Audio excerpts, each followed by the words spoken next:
back at peak popularity, if he jumped in the room, you would get about 100, maybe 200 people, and if he jumped on the stage, you'd get about 800 people that would pile in. So like there was a huge jump when he would pop in.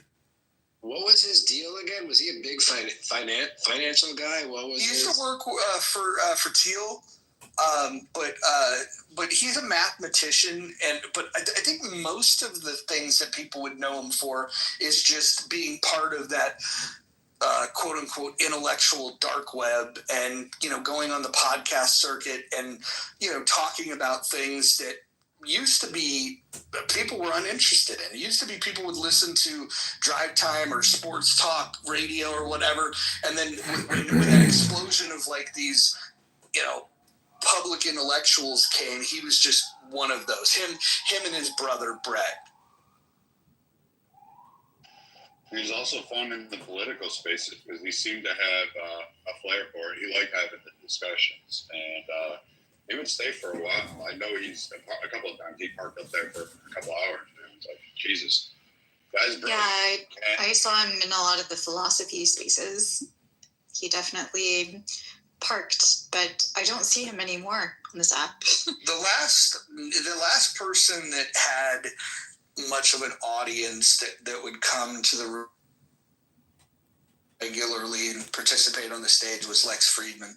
He's probably the last of the celebrities that, if you want to call him that. He would sometimes randomly appear in Kemi's spaces. Lex just didn't like the recorded part. He did not want to be recorded. What Lex appreciated about what did he do? Lex Friedman's a podcaster. He's an engineer. He's if you listen to him, some people love him, some people hate him. He speaks very slowly, but he likes to get people on his podcast and get into some pretty deep conversations. He's had Elon on his podcast probably more than I don't think you could probably add all of Elon's podcast appearances on other major podcasts together. Rogan's had it more. No, there's no way. Absolutely no way. As far as Brett Weinstein, he started a podcast called the Dark Horse Podcast that he does with his wife, who's also another professor. That's Brett's podcast, right?